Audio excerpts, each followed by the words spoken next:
Boa tarde, pessoal. Que encontro maravilhoso. É um prazer compartilhar essa tarde com pessoas que querem escrever uma nova história para a Terra.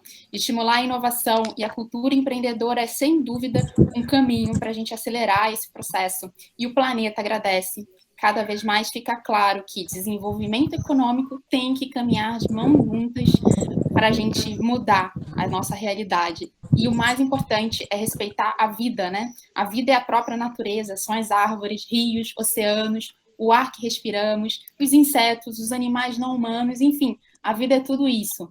E para a gente mudar isso, a gente precisa fazer diferente e fazer melhor. É isso que vamos mostrar aqui no painel O Ouro que Não Se Extrai, porque a preservação é o melhor negócio.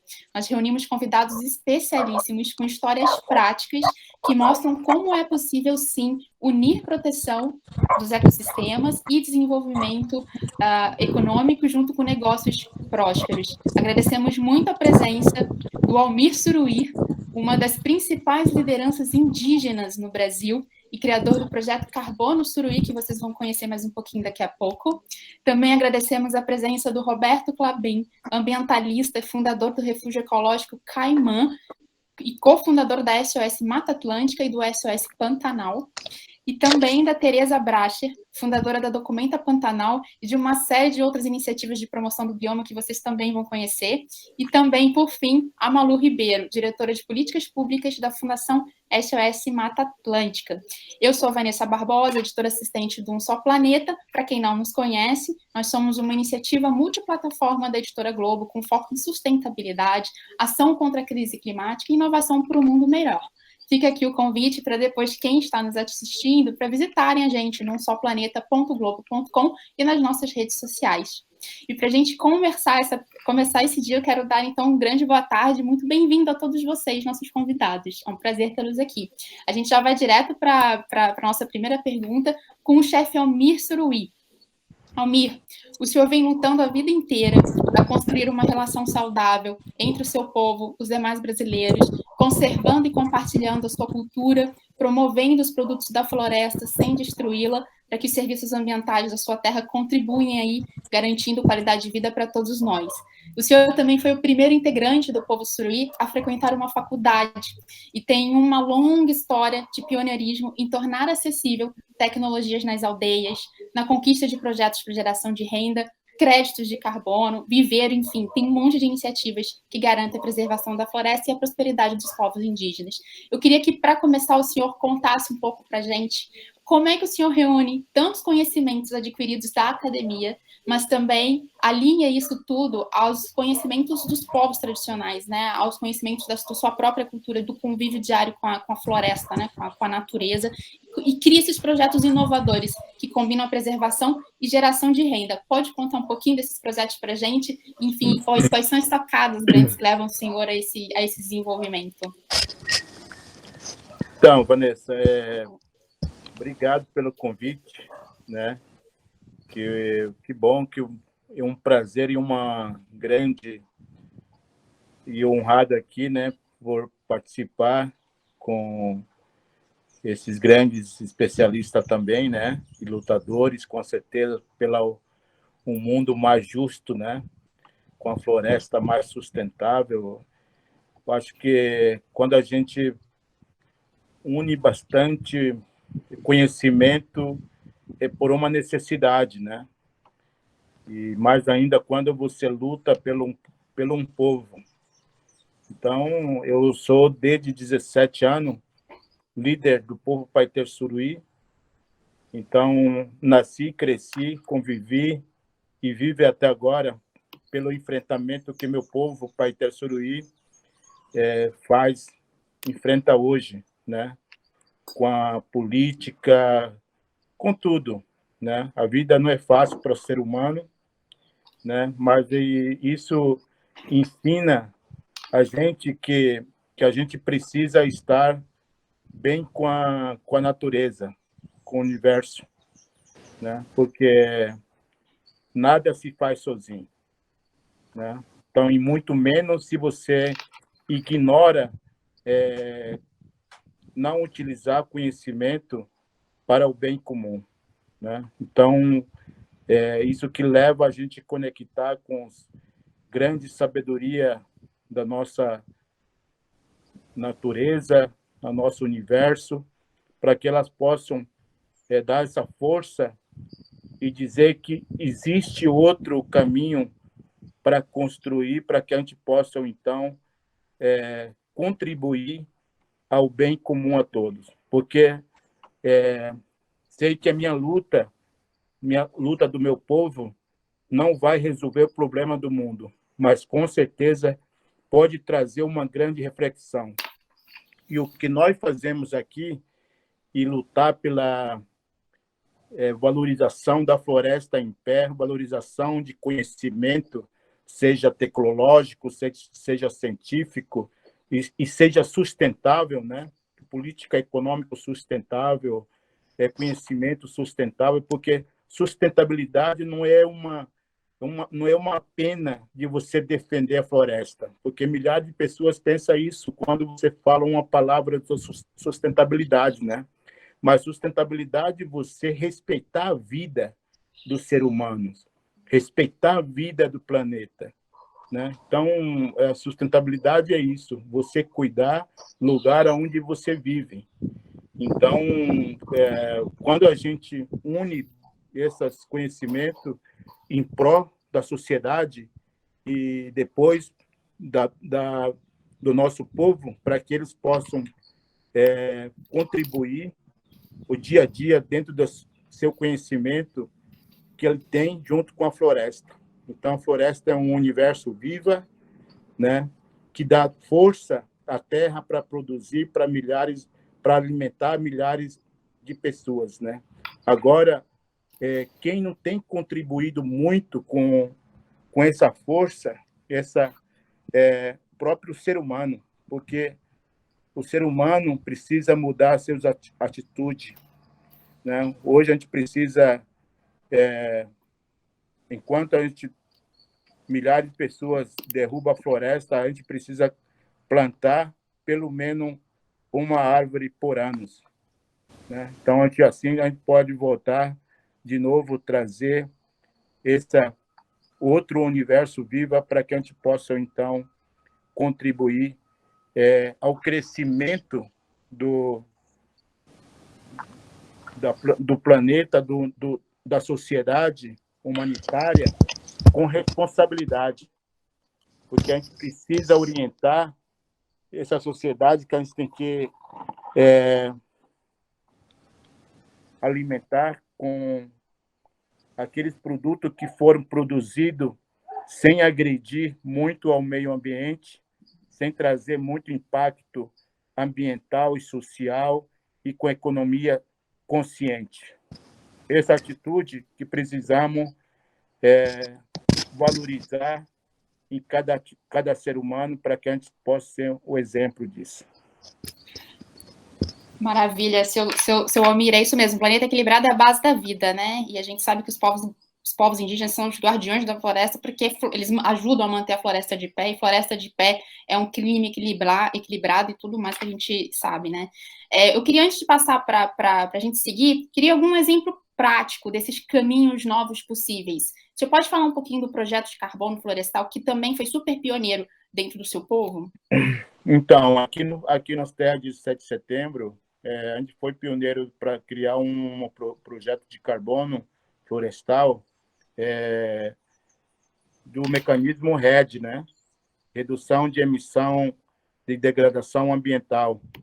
E foi um ensinamento para a gente, né? Quando a gente adquiriu selos internacionais para a gente possa colocar isso no mercado, né? Aí a gente tivemos um desafio de a própria políticas contrário disso, entender isso, né? Então, dividir o nosso povo e também hoje o projeto não funciona, né? Mas foi uma experiência excelente. Para mim ainda é um dos caminhos né? Que é onde nós conseguimos estudar potencialidade dessa floresta dentro do território do povo Paitê-Suruí, que era floresta nativa, né? E também a gente tem uma área de grande reflorestamento aqui, que não entrou dentro da área de carbono, né? Então, quer dizer, aqui a gente trabalhamos, produzimos muito de maneira sustentável, né? Aproximadamente, aqui no território 7 de setembro, nós já plantamos mais de 800 mil mudas de plantas nativas da floresta daqui, né? Que tem relação cultural, ambiental, com o nosso povo, com o povo Paitê-Suruí, né? Não apenas espirituais, medicinais, mas também de alimentares, né? Histórico, entendeu? Então, esse tipo de... A gente precisa que a gente tenha não só pensar o lucro, mas também trazer o equilíbrio de todos, né? Porque não adianta você crescer em uma coisa em grande escala se você não consegue sustentar em outros, né? Por exemplo, que adianta o Brasil pode produzir de grande quantidade se ele não tem um mínimo respeito à mudança climática? Daqui um dia ele vai cair do chão, pá, né? Como é que eles vão recuperar tudo isso? Então, para nós, o mundo precisa saber e respeitar que nós temos que trazer o equilíbrio ambiental, respeitando quer dizer, buscando essas orientações que todos os pesquisadores, conhecimentos tradicionais estão dizendo o perigo da mudança climática, né? O desafio que o mundo vai enfrentar, né, é a mudança climática. Então, a gente precisa preparar para isso. E aquele que plantou, que tem uma árvore grande, aquele vai morrer por último, porque vai ter sombra lá, né? E aquele que mora no prédio precisa ar-condicionado. Como é que ele vai conseguir o ar-condicionado, a energia para ter ar-condicionado? Se a água vai secar, se não vai ter o vento, se vai ter o calor, né? Perfeito, seu Amir, perfeito, é isso mesmo. E o senhor comentou do reflorestamento, essa década, até 2030, a ONU considera a década da restauração, né? E não é à toa, é para mostrar justamente o papel das florestas e desse trabalho de revegetação da terra, o quanto que isso vai contribuir para a gente combater a crise climática e também fortalecer a sociobiodiversidade, né? Os povos tradicionais e suas culturas. Muito importante. Obrigada, seu Amir. Agora a gente vai continuar a nossa conversa aqui. Vamos sair da Amazônia e vamos pular para o Pantanal.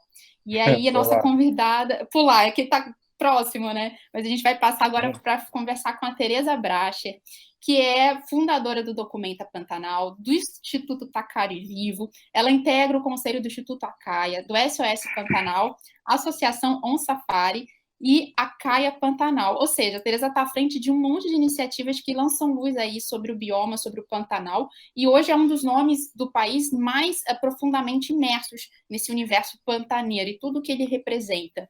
Tereza, muito bem-vinda, é um prazer tê-la aqui. Obrigada. E para começar, gostaria de perguntar para você o seguinte: o que despertou seu interesse no Pantanal especificamente, e por que a preservação baseada nessa ação em rede que você articula, de que forma isso contribui para a preservação do bioma e é digamos assim, o melhor negócio para a região? Bom, Vanessa, primeiro, obrigada pelo convite aqui, por estar aqui com vocês, com o Roberto, com o Almir, com a Malu. Eu queria, antes de responder o que você está falando, pegar uma carona aí no que o Almir falou, porque eu acho que o Almir já disse tudo. Né?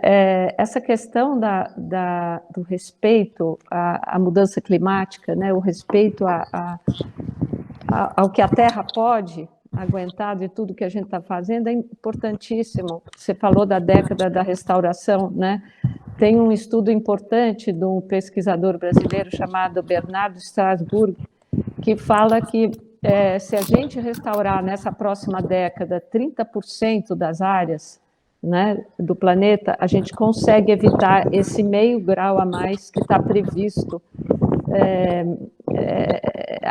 de aumento, né, no aquecimento global, e a gente já está vendo o que está acontecendo com 1 grau, né? o que está acontecendo no Pantanal, o que aconteceu no interior do estado de São Paulo, tempestade de areia em plena Mata Atlântica, secas, né, extremas, enfim. Então, eu só queria reforçar, e acho que o Almir falou muito bem, e é isso aí que a gente precisa. Eu acho que cada pessoa, cada adulto, jovem adulto que está vivo agora, nesse momento, no planeta, nós seremos responsáveis pelo planeta que teremos daqui a uma década. Então, acho que todo mundo tem que acordar para isso. É uma realidade dura de ver, muito dura de encarar, mas a gente tem que encarar isso, né? E mudar nosso modo de vida, nosso modo da economia, enfim, né? Não vou repetir aqui tudo que precisa mudar, porque a situação está se agravando, a mudança climática não é mais uma coisa para daqui a um tempo, é para já, está acontecendo agora, e só vai piorar se a gente não mudar, né? Então, voltando aí ao que você perguntou do Pantanal, bom, o Pantanal é um bioma fascinante, acho que é o bioma mais frágil do Brasil, né? É uma planície sedimentar cercada pelos planaltos, né? As pessoas olham aquele mundaréu de água e falam, nossa, como chove aqui. Não, não chove ali, né? É de 700 a 1000, é um semiárido, chove nos planaltos e essa água vem toda e inunda a planície. Então, esse sistema essa pulsação, o pulso de inundação que a gente chama, é uma coisa tão fascinante, foi isso que me fascinou. Esse organismo vivo, como se fosse um coração que enche e esvazia, né, e que promove nesse movimento uma diversidade de vida, uma quantidade de vida muito impressionante, de fauna, de flora, né, eu acho que foi isso que me encantou. E como você falou aí, eu estou em várias organizações, né, eu acho que nós somos um grupo, nós trabalhamos juntos, né? Esse grupo todo que você citou, nós estamos num guarda-chuva, que é a proteção do Pantanal, cada iniciativa ela foca mais num ponto, mas a gente trabalhando junto, a gente está conseguindo muito resultado, né?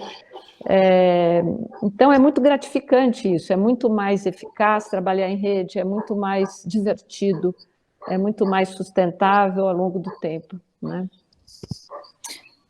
Então, o Roberto aí e eu somos parceiros em todas essas iniciativas e é um prazer enorme ver os resultados que a gente está conseguindo. Maravilha, é isso mesmo, Tereza. E a gente fala muito da ação em rede e você incorpora muito bem, né, esse papel de alguém atuando em rede. E a natureza funciona através de rede, né? Eu brinquei que a gente pulou do Pantanal, da Amazônia para o Pantanal, mas o quanto que a Amazônia influencia na própria saúde do Pantanal, né? Quando os rios voadores da Amazônia têm uma super influência na questão da umidade do bioma pantaneiro. Então, desmata a Amazônia, fica mais seco o Pantanal, queimadas, como a gente viu. Então, assim, é uma relação que a gente não pode ignorar. A gente tem que cada um, como você mesmo colocou, ver o que pode fazer para reforçar, fortalecer as boas trocas, as relações positivas, tanto da natureza, que já existem, que são maravilhosas, quanto entre nós, né, entre sociedade. Muito legal mesmo. E aí, eu vou, então, já conversar com o Roberto Klabin, que realmente trabalhe, né, e tem uma atuação muito próxima dentro dos propósitos, pensando no Pantanal, trabalhando junto com a Tereza, e o Klabin também tem uma história de ambientalismo muito forte, né, como eu já tinha falado no começo, ele fundou a SOS Mata Atlântica, ele também é um dos primeiros idealizadores, né, e primeiro presidente do SOS Pantanal, é um dos pioneiros na implementação de ecoturismo aqui no Brasil. Ele abriu lá no Mato Grosso há mais de 30 anos o Refúgio Ecológico Caimã, que hoje é uma referência nacional em conservação e promoção de um turismo sustentável. E aí eu queria perguntar para o Roberto, né? Você frequenta o Pantanal sul-mato-grossense desde criança, sua família tem uma longa história na região, e há mais de 3 décadas aí já como ambientalista e como empresário, você tem trabalhado muito pela questão da preservação ambiental do bioma e outros, alinhada principalmente ao desenvolvimento econômico, né? E a Caimã é um exemplo, unindo ecoturismo, pecuária também e preservação do bioma. Como é que essas atividades se relacionam, né? Porque são atividades que as pessoas poderiam dizer que não combinam, mas como é que elas se relacionam dentro desse projeto e como é que elas contribuem para gerar prosperidade também e equilíbrio ambiental no Pantanal? Roberto. Bom, primeiro, Vanessa, muito obrigado pelo convite, obrigado por estar aqui, participando desse debate aqui com gente que eu conheço, só não conheci o Almir, mas fiquei muito impressionado com o que ele falou. E, enfim, o que eu gostaria de falar um pouquinho é o seguinte, a Tereza deu uma explicação muito boa sobre o que é o Pantanal e os desafios que ele tem. No meu caso específico, indo direto a essa questão, quando a primeira vez que eu fui ao Pantanal, eu tinha 10 anos de idade. Então, para mim, o Pantanal, estou falando de 56 anos atrás, o Pantanal era uma liberdade, né? Você enxergava 360 graus, você via aquela explosão de vida, você sentia perfumes que você não reconhecia. Enfim, para um garoto de 10 anos, aquilo era a maior liberdade possível. E eu fui criando amor por aquela região, e um dia a minha família decidiu dividir a fazenda que ela tinha lá. Era uma fazenda muito grande, nós dividimos a fazenda, foi um sorteio, e eu caí com a antiga sede da fazenda, comprei mais um pedaço e criei uma área chamada Estância Caimã, né? E a minha preocupação naquele momento, eu estou falando isso em 1984, mais ou menos, a minha preocupação nesse tempo era, bom, eu recebi esse pedaço e eu gostaria de manter uma área dele intocada. Intocada por quê? Porque ela remete às minhas memórias e ela conserva uma área que, enquanto era uma fazenda muito grande, ela não era tão desenvolvida. Mas agora que ela foi dividida, cada um vai desenvolvê-la de alguma maneira e eu, então, quero conservar um pedaço dela. Isso foi feito com a ajuda da Universidade de São Paulo, a gente determinou uma área dentro da Caimã, criou uma reserva privada, naquela época não existia RPPN ainda, mas a reserva já estava criada. Da minha interação com os cientistas que estavam lá, eu comecei a pensar, puxa, esses cientistas estão fazendo esse trabalho para desenvolver e identificar essa área que foi criada como reserva.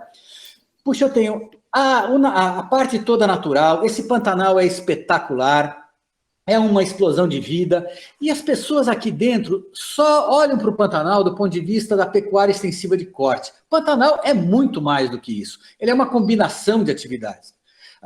Então, por que não desenvolver alguma coisa voltada para a observação da fauna silvestre? Então, eu fui para a África, fiquei, acho que 2 meses andando entre África, Venezuela depois, fui para Costa Rica, isso eu estou falando em 1986. E naquela época, o conceito de ecoturismo não existia, você tinha, vamos dizer assim, projetos na África, principalmente, voltados para safari fotográfico. Eu me inspirei numa operação chamada Mala Mala, que fica numa região na África do Sul, próxima do Parque Kruger, e ali eu tirei aquilo que eu iria implantar no meu projeto futuro na Caimã. Voltei e aí transformei a sede da antiga fazenda nessa primeira pousada e isso foi se desenvolvendo. Ao longo desses anos, eu cometi enormes erros do ponto de vista de operação hoteleira, adequação daquela operação à cultura local, como conciliar a operação pecuária com hotelaria, com observação dos animais.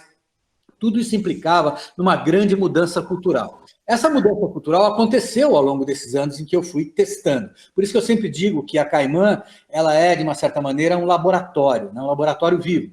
E a gente, então, foi testando os modelos. Para você ter uma ideia, a entrada da operação hoteleira dentro daquele local, ela mudou por completo a cultura das pessoas que ali estavam. Ela proporcionou mais empregos para as pessoas que ali estavam. Porque até então, você só empregava homens e as mulheres apenas serviam como cozinheiras das comitivas e do pessoal do campo.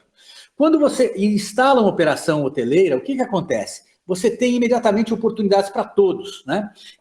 Para famílias, a renda aumentou das famílias, né? Então, o que aconteceu? Mais empregos. Para você ter uma ideia, a minha operação hoteleira no Pantanal, ela gera 3 vezes mais emprego do que a minha operação de pecuária no Pantanal. Então, isso é uma coisa bem específica, bem clara. Como o turismo tem essa capacidade de abrir oportunidades e janelas e empregos qualificados. Muito interessante. Pois bem, o que começou a acontecer? Primeiro, os peões da fazenda passaram a enxergar a natureza como uma coisa a ser muito mais observada e menos, vamos dizer assim, incomodada, né? Então, eles passaram a chamar a atenção do pessoal do hotel sobre, olha, aqui eu vi um bicho tal, eu vi um bicho não sei o quê, e passaram a entender que aquela natureza conservada implicava em emprego para eles. E esse emprego era fundamental para as famílias. A partir daí, toda a cultura começa a mudar, e eu tive que tomar algumas atitudes muito interessantes, por exemplo, proibir a presença de animais domésticos na Caimã. Eu dei 6 meses para que as pessoas tirassem seus cachorros da Caimã e tal, porque o cachorro ali, ele muitas vezes não era nem alimentado pelos seus donos, e ele saía para caçar no campo e afastava todos os animais que podiam chegar perto. Então, com isso, os animais, os cachorros, o pessoal levou seus cachorros para suas casas na cidade e tudo mais, e com isso eu não tenho mais cachorros, e o que eu tenho hoje é uma ocupação daquele lugar onde os cachorros existiam, com toda aquela fauna silvestre que os cachorros espantavam. É tatu, é veado, é capivara, é queixada, enfim, tudo isso foi reaproximando. Segundo, os empregos começaram a ficar mais qualificados. Hoje, eu posso dizer que pela Caimã passaram dezenas de guias, muitos guias locais, nativos, hoje se transformaram em guias bilíngues e especialistas em observação de aves. Ou seja, aquilo foi um experimento fantástico e que culminou com a presença de alguns projetos que trabalham com observação de fauna e conservação de fauna. O primeiro foi o projeto da Arara Azul, com a Neiva Guedes, que foi um projeto espetacular. Ela é eu diria, a mãe das araras azuis, quem está salvando esse animal, tirou esse animal da lista de animais ameaçados, porque ela fez com que os fazendeiros passassem a enxergar essa ave como um símbolo do Pantanal. E ela estabeleceu uma base na Caimã, eu cedi essa base, porque eu achei que, puxa, eu vou aumentar a credibilidade do meu projeto me aliando a pessoas que têm alta credibilidade como ela. E assim foi, e hoje a Caimã é o centro de reprodução da arara azul no Pantanal. No caso da onça, eu fiz uma parceria com o filho de um ex-sócio meu, que chama Mário Haberfeld, e o Mário trouxe uma ideia incrível, que foi a ideia de fazer uma habituação de onças a veículos. Isso era uma ideia muito nova no Brasil, não havia nada disso, mas na África isso já existe com leopardos. Então ele trouxe a ideia dali, aplicou a Caimã, e para você ter uma ideia, eu posso ver uma onça praticamente 40 anos depois da minha primeira visita ao Pantanal. Hoje, na Caimã, graças ao trabalho do Mário, você vê onça todo dia. E isso não implica em ninguém estar fazendo com que a onça se acostume com as pessoas ou que ela tenha algum tipo de alimentação, absolutamente. A onça está completamente livre, mas o trabalho de habituação que ele fez com as técnicas empregadas a partir da África fez com que as onças perdessem o medo dos veículos, não é das pessoas, dos veículos. E com isso os veículos podem se aproximar e ter um tipo de observação mais interessante. Então, para concluir, a Caimã é esse experimento, onde nós estamos continuamente testando esses modelos, adequando esses modelos e vendo aquilo que dá certo, aquilo que não dá certo. Nós tivemos uma experiência muito difícil em 2019 com um incêndio que queimou 60% da propriedade, e a propriedade toda se regenerou. E este ano, acabei de voltar do Pantanal, onde nós tivemos um outro incêndio que queimou 5.000 hectares da propriedade, mas nós agora estamos mais capazes de enfrentar esses desafios, graças a um trabalho que a SOS Pantanal fez, e de brigadas locais, e com o apoio do poder público, enfim, um trabalho melhor. Mas agora, como a Tereza falou, como o Almir falou, as mudanças climáticas são uma realidade, e nós temos que nos habituar a esse novo normal. Ou seja, Pantanal é uma região de deficiência hídrica, o Pantanal é uma área que vai sofrer, e nós temos que estar preparados para enfrentar esses desafios. Perfeito, Roberto. E muito bacana essa informação que você trouxe da mudança de percepção do próprio pantaneiro, né, com relação ao ambiente ao redor. Isso é muito potente para a transformação que a gente precisa fazer. E acho que o pano de fundo aqui da nossa conversa é justamente a necessidade da gente ter essa mudança de mentalidade. Mais do que isso, é mudança de valores, criação de novos valores para a gente ter um mundo mais atento ao ambiente, né? E a gente precisa, no Brasil, o nosso maior desafio ambiental ainda é, infelizmente, né, frear desmatamento. Isso é uma grande questão que perpassa praticamente todos os biomas. E aí eu queria chamar agora a Malu Ribeiro, né, diretora de políticas da SOS Mata Atlântica, para falar um pouquinho mais sobre isso, né, Malu? Infelizmente, o desmatamento é esse problema aí generalizado, e na Mata Atlântica, especificamente, a gente atinge números bem fortes, né, bem desastrosos, de certa forma, com relação ao desmatamento. Hoje a gente tem apenas, me corrija se eu falar errado, 12,4% de floresta original do bioma, é mais ou menos por aí, né? Bom, é um prazer, Vanessa, estar aqui com vocês, experiências fantásticas dos outros biomas e, em primeiro lugar, chamar a atenção para a questão de que estamos todos em rede, né? Tanto pessoas como biomas. E os nossos biomas e ecossistemas não existe sem o outro, eles são totalmente interdependentes.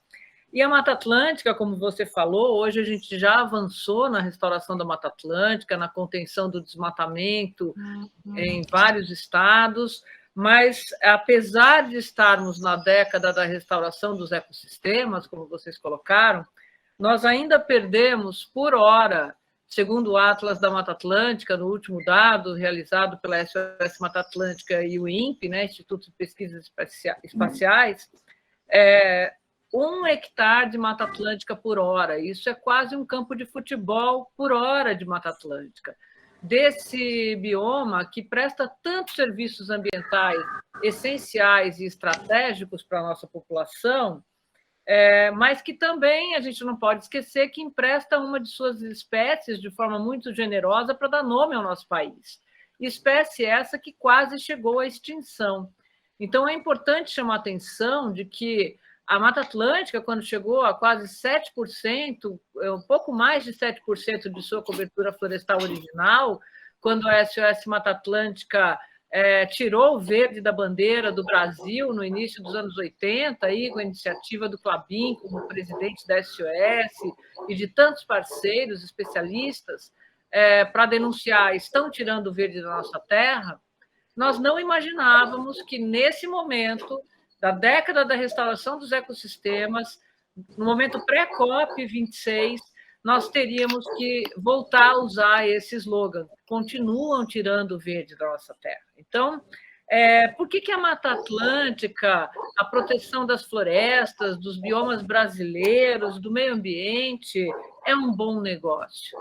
Porque na verdade, além de um bom negócio, uma emergência. Nós estamos vivendo um momento de emergência climática. E onde que a gente percebe esse problema?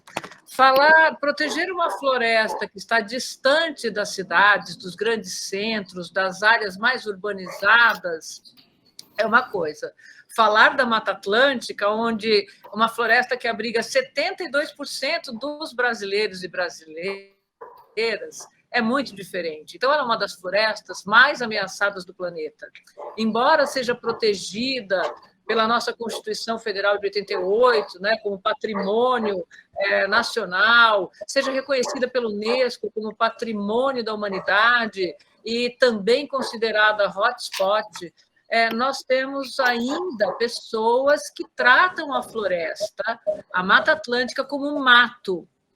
Quando vocês falaram da mudança de comportamento, principalmente o Almir e o Klabin, falando de como foi fazer com que as pessoas valorizassem e reconhecessem a importância da floresta e dos saberes naturais, a mudança na Mata Atlântica começa quando ela deixa de ser chamada de mato e passa a ser chamada de mata.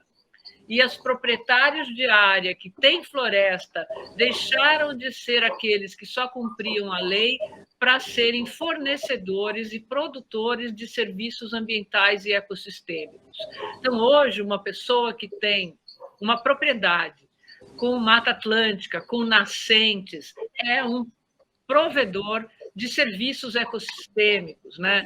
E um exemplo que eu gostaria de trazer aqui de inovação, que a SOS trabalha muito, se dedica muito, na edição de políticas públicas. A Mata Atlântica ainda é o único bioma brasileiro que tem uma lei especial. E que, pasmem, essa lei especial, embora seja uma grande conquista da sociedade, uma regulamentação da nossa Constituição Cidadã e Verde de 1988, é atacada pelo próprio governo. Mas eu quero trazer experiências positivas em relação à Mata Atlântica, que vem da iniciativa privada e dos proprietários de terra. Um exemplo que eu trago aqui, quero até agradecer, da formação de corredores ecológicos e recuperação de áreas de preservação permanente, é na Bacia do Pardo. Graças à nossa parceria com a Floresta Mercedes-Benz, nós temos lá na Bacia do Pardo, no município de São Sebastião da Grama, também em conjunto com a Nespresso, né, com produtores de café, a restauração dessa floresta, a produção de serviços florestais, né, de pessoas que não sabiam trabalhar com restauração e hoje pertencem a esse mercado florestal, de floresta nativa, e como que é a relação dessa produção da floresta com a agricultura e com a água. Na Mata Atlântica, a Mata Atlântica, ela ajuda, na média, a segurar o solo que a gente perde quando faz o desmatamento. A Teresa Bracher chamou atenção para esse horrível fenômeno da erosão eólica, né, que nós tivemos no interior de São Paulo, que era uma prática agrícola que os Estados Unidos adotou na década de 30. Então, vejam que a nossa Califórnia Paulista, essa região, que é conhecida como Califórnia Paulista, tem um modelo de agricultura mais atrasado do mundo hoje, e não o mais tecnologicamente eficiente e sustentável, porque perder solos significa um impacto. Eu trouxe aqui o dado de quanto custa, quanto o Brasil perde só com essa perda de solo. A gente chega a perder aqui numa área, por exemplo, de Mata Atlântica, nessa região, que tenha algodão, ou soja, ou cana, a gente perde 20 toneladas de solo fértil por ano. E para onde essas toneladas de solo fértil vão quando chove ou quando tem uma erosão eólica? Para os rios, para os reservatórios e para os mananciais. Então, é um ciclo vicioso de desperdício de recursos naturais. E quando você tem a floresta na mesma região, na mesma condição climática, a Mata Atlântica resulta na perda de solo só de 4 quilos por ano. Ou seja, a Mata Atlântica é uma esponja, né, que recebe a umidade do ar trazida pelo oceano, pelos rios voadores da Amazônia, retém essa água no solo, não deixa que essa água escorra de forma extremamente rápida, provocando erosão e mais perda de solos, tragédias anunciadas que levam à morte de pessoas, né? Principalmente em áreas de regiões serranas, como o Rio de Janeiro e Santa Catarina, não provocam enchentes e mantém o ciclo hidrológico. Então, a gente está falando de uma floresta que é mantenedora do ciclo hidrológico. E outro exemplo, além desse do Vale da Grama, que é muito importante, que é a produção de café e o sequestro de carbono por uma empresa de caminhões, né? Quer dizer, é uma empresa que não está investindo só no sequestro da tonelada de carbono, mas também em caminhões elétricos. Não adiantaria, o desequilíbrio entre um investimento e outro não seria compatível. Né? Então, tem que mudar comportamentos também. Mas no sistema Cantareira, que é esse conjunto de 7 reservatórios que abastece a região metropolitana de São Paulo com água e a região metropolitana de Piracicaba e Campinas, né, com as nascentes do sistema Cantareira, estão em Minas Gerais. Ele é interdependente também da Bacia do Paraíba do Sul. Hoje, no sistema, ele é interligado, a Bacia do Paraíba do Sul com a Bacia do Alto Tietê e PCJ, mas nessa região nós tínhamos, na crise hídrica de 2014 a 2016, menos de 21% da cobertura florestal original da Mata Atlântica e uma ausência enorme de áreas de preservação permanente. O que aconteceu? Vários estudos foram feitos, a SOS, durante a crise hídrica, teve a iniciativa de doar 1 milhão de mudas de árvores para proprietários de terra. Ao todo, até agora, nós conseguimos plantar, além da doação, 1.376.000 mudas no primeiro conjunto de reservatório do Sistema Cantareira, que recebe a água do rio Jaguari, né, vindo lá de Minas. Então, esse reservatório Jaguari Paulista. E eu queria dar um exemplo. Nesta semana, nós estivemos em Joanópolis, é uma das cidades do entorno do reservatório do Jaguari, que recebeu essa restauração com uma equipe de reportagem da National Geographic para mostrar o que mudou da crise hídrica de 2014 para 2016, se essas árvores que nós plantamos já trouxeram algum resultado, embora o tempo seja muito curto. Em 2014, quando a crise hídrica foi derrubando o armazenamento de água do Sistema Cantareira para menos de 29%, que é o que a gente está vivendo agora, e depois chegou no volume morto, a gente perdeu também qualidade de água. Por quê? Nós tínhamos esse processo de erosão eólica, de erosão no período de chuva, então de muita sedimentação no fundo do reservatório e carreamento de fertilizantes, agrotóxicos, defensivos agrícolas, né, provenientes das culturas do entorno. Neste ano, esse comportamento mudou, e apesar do mesmo volume de altas temperaturas e variações climáticas extremas que a gente tem recebido, ou seja, entre períodos de seca, nós não tivemos chuvas tranquilas, calmas, né, e continuadas, nós tivemos temporais que não foram suficientes para reabastecer o reservatório de novo a níveis satisfatórios para enfrentar a seca. A qualidade da água, que era regular, sem a floresta, no período de 2014 a 2016, no mesmo ponto analisado neste ano, onde recebeu mata ciliar, apresenta uma qualidade de água boa. Então, a floresta ela mantém não só a quantidade da água, mas principalmente a qualidade da água. E a Sabesp, sabendo disso, a Companhia de Saneamento do Estado de São Paulo, ela sabe que ela precisa investir na restauração de 4.000 hectares no Sistema Cantareira para reduzir em cerca de 36% o aporte de sedimentos e contaminantes para a água, e aí ela vai ter uma economia, em 30 anos desse investimento verde, de 69 milhões de dólares.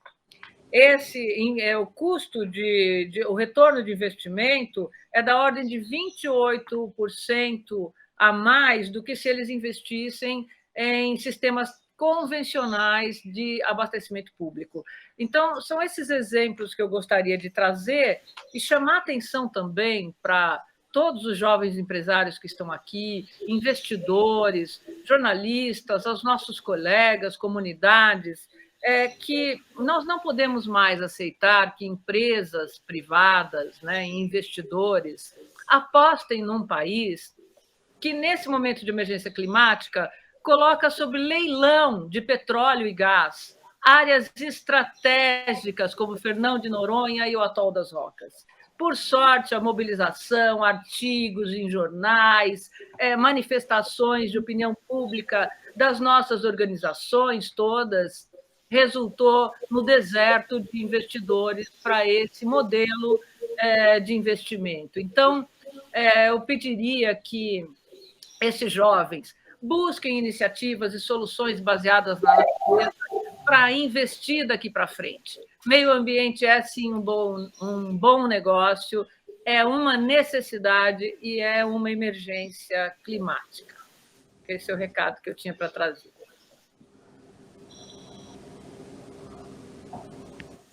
Vanessa, seu microfone está fechado. Estou no mute. Perfeito, Malu. Perfeitas colocações, obrigada. E, de fato, a gente está aí na urgência de uma mobilização de investimentos, né, para a infraestrutura verde. Esse novo mundo aí pós-Covid, ele tem muita oportunidade para investir em soluções baseadas na natureza, né? Agora a gente tem que mobilizar aí os recursos e as mentes e os corações, né, para que novos valores surjam na nossa sociedade. Você comentou na sua fala sobre o corredor ecológico da Mercedes-Benz, né? E o bacana é que a Tereza e o Roberto, que estão aqui com a gente também, estão à frente da mobilização de um corredor ecológico no Pantanal que enfim, é cheio de potencialidades. E eu vou convidar os dois novamente para comentarem um pouquinho sobre isso, né? Sobre essa proposta. Quem quer falar? É a Tereza ou o Roberto?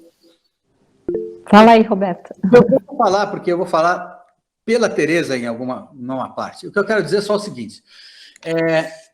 Não fora pela Tereza, a gente não estaria fazendo este corredor ecológico que está sendo mencionado aqui. É muito interessante pensar um pouquinho nessa história. Começa a história assim.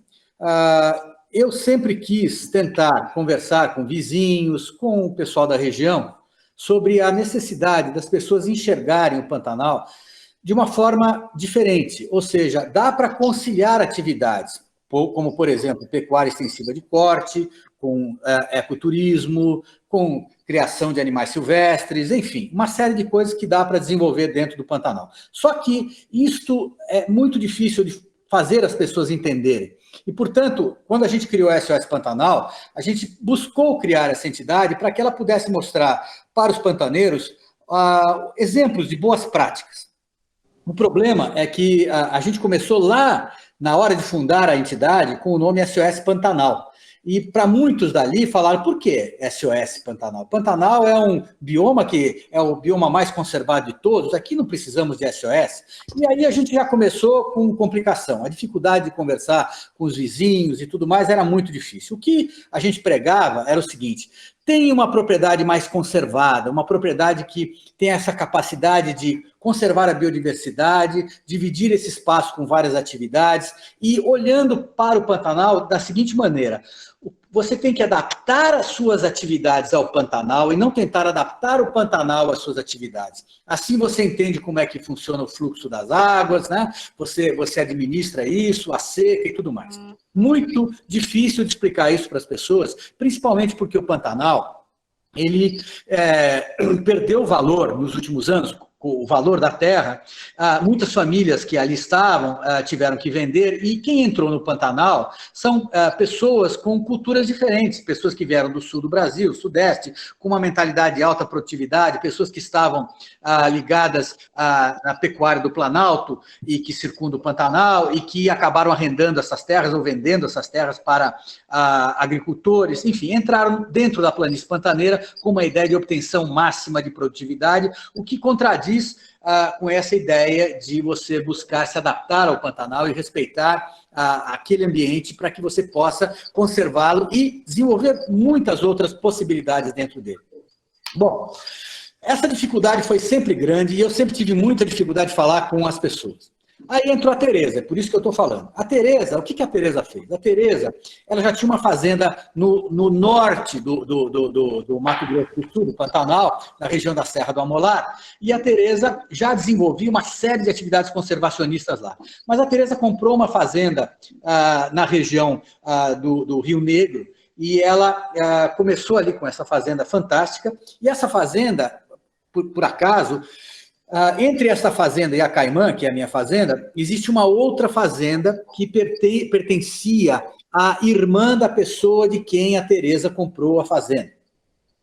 E esta fazenda, no meio, era uma fazenda icônica, porque ela reunia muitas características ambientais importantíssimas para que a gente pudesse conservar esse Pantanal.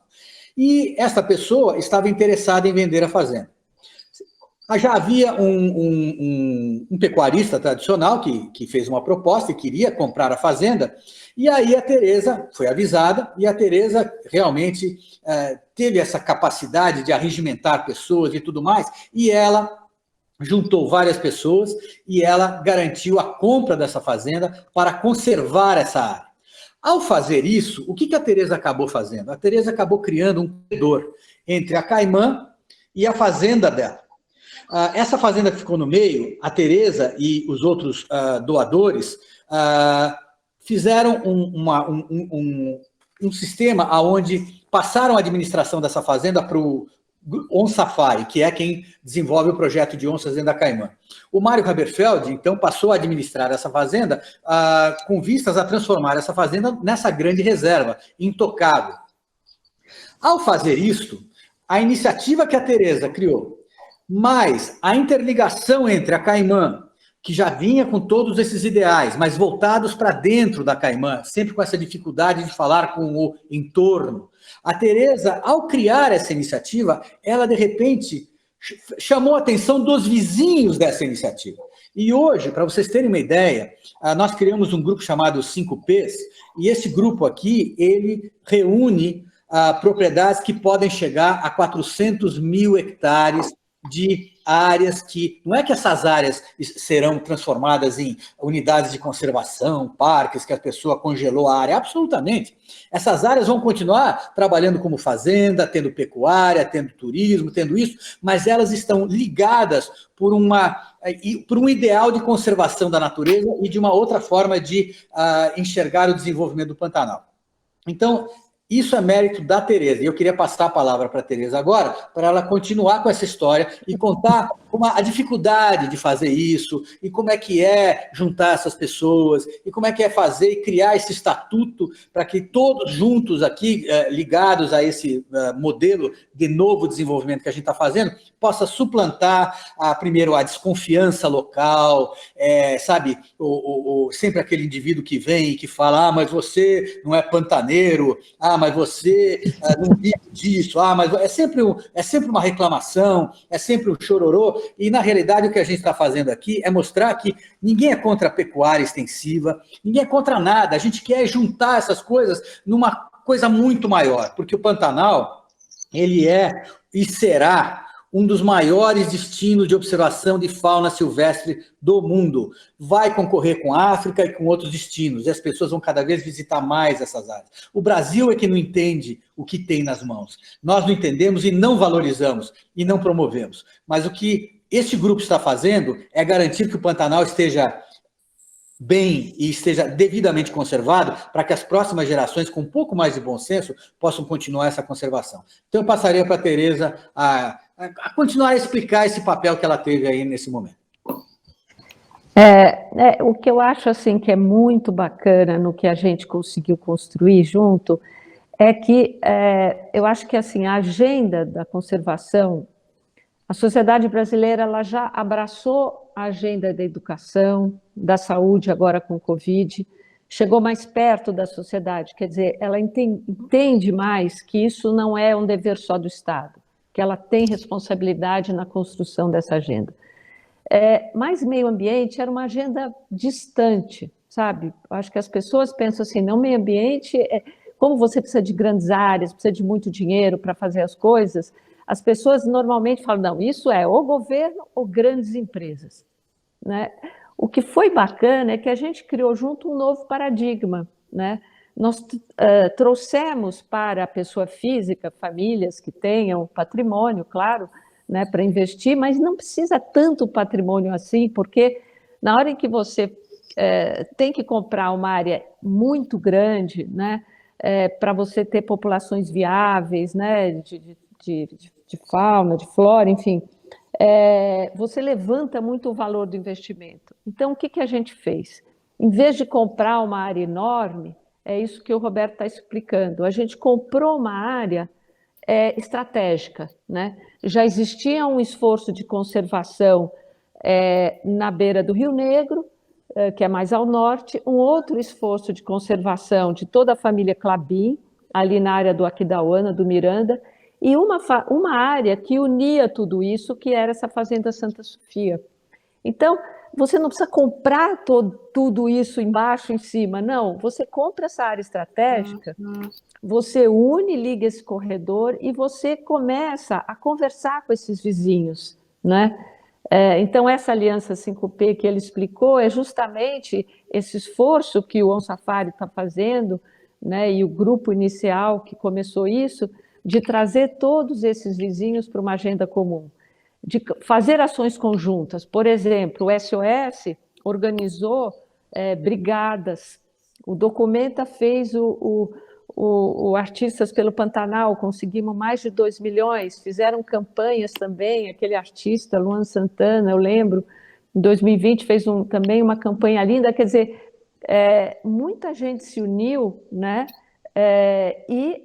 Esses vizinhos da Aliança 5P se uniram também para fazer esses treinamentos de brigadas, né, temos grupo de WhatsApp agora, quer dizer, quando começa um fogo, temos uma ação imediata de resposta, né? Mas, enfim, então eu acho que esse modelo, o que nós fizemos? Compramos uma área estratégica, olhamos o território, atuamos no território, e mesmo para comprar essa área, a gente também já pensou o endowment para manter os investimentos, para você também não comprar uma área e ficar prisioneiro de captar recursos. Então, a gente fez um grande bolo, vamos dizer assim, dividiu em cotas, né? Então, ficou um preço acessível para muita gente que quer conservar, mas não quer também investir um patrimônio imenso que é necessário para a conservação, e também não tem a disponibilidade de cuidar desse, né, operar isso. Você tem uma fazenda no Pantanal, na Amazônia, você precisa ter uma estrutura, né? Então, o OnSafari é que está gerindo essas áreas, né, gerindo muito bem. Então, está todo mundo muito feliz, e a gente agora replicou isso numa fazenda no norte, no Barão de Melgaço, que chama São Francisco do Perigara. Então, isso eu estou achando assim, muito vibrante participar, sabe? De criar junto esse novo modelo que está, vamos dizer assim, abrindo portas para que mais gente entre nessa agenda, porque como todo mundo aqui está falando, o Almir, o Roberto, a Malu, as pessoas têm que acordar, gente, não dá mais tempo para ficar dormindo, para ficar se auto-enganando, né? A mudança climática está aqui, né? Nós temos no jornal aí exemplos, eu não vou ficar citando aqui porque todo mundo viu, tempestade de areia, geadas e tal. A coisa só vai piorar se a gente não entrar nessa agenda de restauração assim de uma forma muito forte. Não temos tanto tempo assim, né? É uma década. Tem um ponto importante, né, na sua fala, na fala do Roberto, na fala da Malu, que é, novamente, articulação, né? A gente tem o desafio do diálogo, a preservação, tudo isso que a gente quer, esses novos valores, né, de pensar o ambiente como algo integrado a todos nós, a necessidade de valoração, de preservação, conservação, todos os ãos que a gente precisa para mudar essa realidade ainda tão triste, né, de um país como o Brasil, que tem um imenso potencial bioeconômico, de potência verde, e a gente já teve isso historicamente. Infelizmente, a gente está passando por um momento mais complicado, né, na política, mas é isso, é política, a gente precisa dessa articulação, e é muito legal ver pessoas em vários estratos da sociedade articulando essas mudanças, porque é isso, é de rede em rede, os pontinhos que vão sendo construídos em cada canto da rede vão se conectando, em uma hora a coisa ganha um escopo imenso, né, e a mudança acontece, né, já está acontecendo, né. Eu queria... Só para te complementar, claro, tem muitas pessoas, cientistas, historiadores, dizendo, olha, esse é o maior desafio da humanidade. Essa década que nós estamos é, assim, crucial para o futuro, né? Então, enfim, é para acordar, né? É exatamente isso, é momento histórico mesmo, a gente está fazendo história, né? Eu queria aproveitar aqui que o seu Amir, a gente está com uma conexão que vai e volta, mas agora o seu Amir está aqui com a gente novamente. Eu já queria passar a próxima pergunta, seu Amir. O senhor está me ouvindo? Tá tudo bem? Estou ouvindo, sim. Está me ouvindo? Perfeito. Eu vou tentar fazer essa pergunta para o senhor, vamos ver se a gente consegue. Em tempos, a gente está nesse momento histórico, né? Um momento de enfrentar a crise climática, combater desmatamento, reflorestar o que já foi desmatado. Enfim, são muitos desafios à nossa frente. Na sua visão, o que é essencial para a gente pensar o desenvolvimento do mundo hoje? Eu diria Amazônia, mas a Amazônia hoje é o coração do Brasil, e a gente vê como que ela influencia o mundo também. Então, na sua visão, dos povos tradicionais, né, com toda a sabedoria indígena, o que é essencial para a gente mudar, reescrever, né, escrever uma nova história para a Terra? Bom, essencial para mim é a humanidade planejar com maneira responsável, como utilizar serviços ambientais e como valorizar esses conhecimentos também. porque na Amazempro não adianta, não precisa de estudar mais. O que for já tem que produzir quantidade e qualidade se a gente tivesse e ambientais, sociais e economia consciente e planejando, né? Não é qualidade que vai trazer o resultado de grande valor.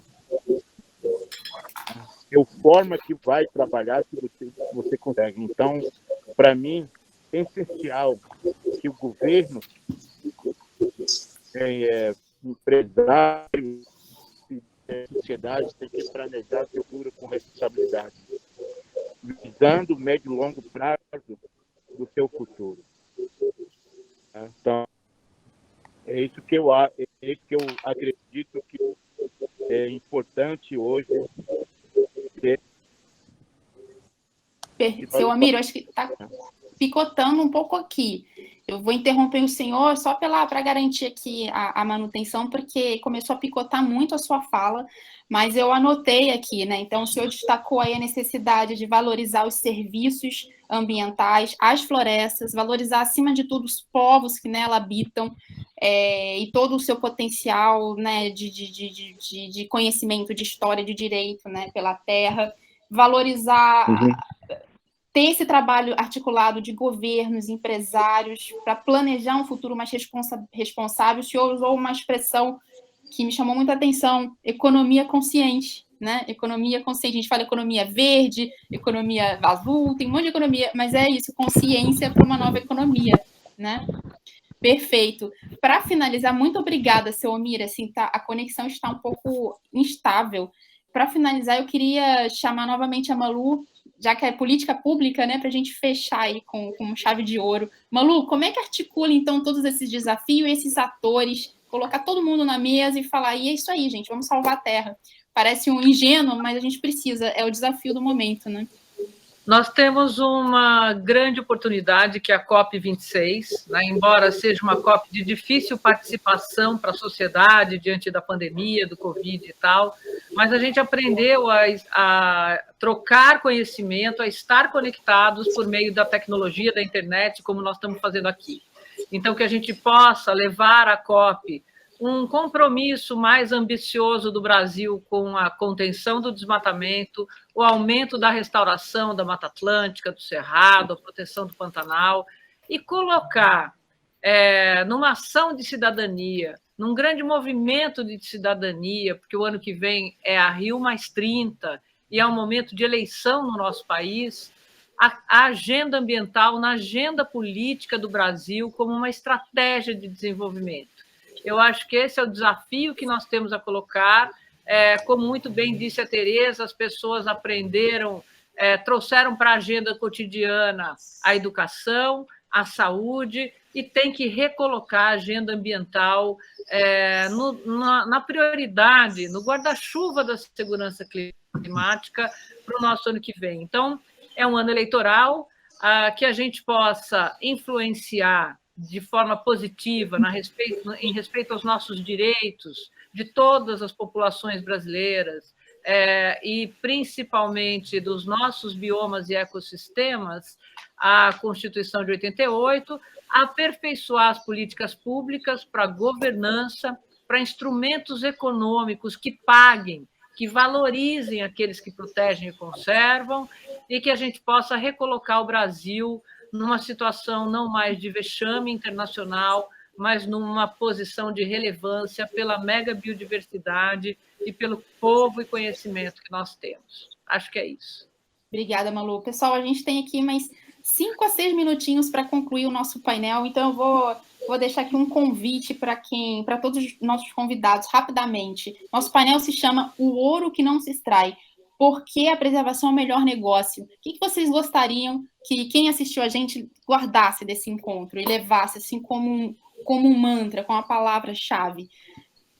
Rapidamente, em 1 minuto, 2 minutos no máximo. Aí. Vai, Tereza. Olha, eu acho que o painel foi super interessante aí, aprendi muito com vocês todos, e acho que a Malu já resumiu tudo, o que precisa ser feito. Mas eu gostaria que as pessoas saíssem daqui com uma pergunta para elas próprias assim: o que eu posso restaurar? Eu diria o seguinte, eu tenho repetido isso porque eu adorei esse ditado africano que eu li e agora eu fico repetindo ele, que é o seguinte: as pessoas em geral acham que elas são muito pequenas para fazer a diferença, o problema é muito maior do que elas, então fica aquela história de que você não consegue, mas eu li um ditado africano que diz o seguinte: se você acha que é muito pequeno para fazer a diferença é porque você nunca dormiu com um mosquito no quarto. Então, o negócio é o seguinte: todo mundo pode fazer a diferença, todo mundo pode incomodar. Eu acho que as pessoas têm que se conscientizar de que isso envolve tempo, dedicação, vontade. Então, é isto. E isto, sabe, não estou falando que eu vou impedir a construção, não sei. Não. Veja o que um senhor fez, acho que é seu Hélio da Silva, fez aqui em São Paulo, lá na Zona Leste, não foi isso? É incrível, é. Ele plantou 30 mil mudas de árvores sozinho ao longo de alguns anos, num parque linear que estava abandonado, né? Junto desse riacho poluído, ele foi plantando essas árvores e aí a televisão mostrou o que esse homem fez. Ele fez sozinho, ele não precisou contratar, receber apoio, ele fez tudo sozinho. Então, eu acho que a gente tem que realmente sair da nossa zona de conforto e tentar mudar o mundo e acreditar que a gente faz a diferença. É isso que eu diria. Show de bola. Malu, palavra-chave aí para fechar. Vamos agir agora para o futuro, né? Precisamos de todos, meio ambiente é um bom negócio. Lindo. Seu Almir, finalizando, qual é a palavra-chave que o senhor deixa para a gente levar de recordação desse encontro? Tá no mute. Tá no áudio. Eita, nós. Mute. Isso. Estou falando, união faz força, unidos nós veremos o desafio. É isso aí. Vou fechar aqui, gente, com um globinho, ó. Restauração. O que a gente pode restaurar? A gente começa se restaurando e depois a gente restaura a terra também, né? Porque não tem fronteira, não tem fronteira. E é isso. Queria agradecer a todos vocês. Foi demais esse bate-papo. Espero que tenha sido proveitoso, né? E que quem tenha nos assistido, enfim, tenha se sentido tocado e motivado para fazer diferente, para fazer melhor e investir, né, em si, nessa revolução de valor pessoal e nessa grande revolução que a gente precisa, que é a revolução verde, humana, né? Todo mundo junto, como disse seu Amir aqui. Muito obrigado, gente, e até a próxima.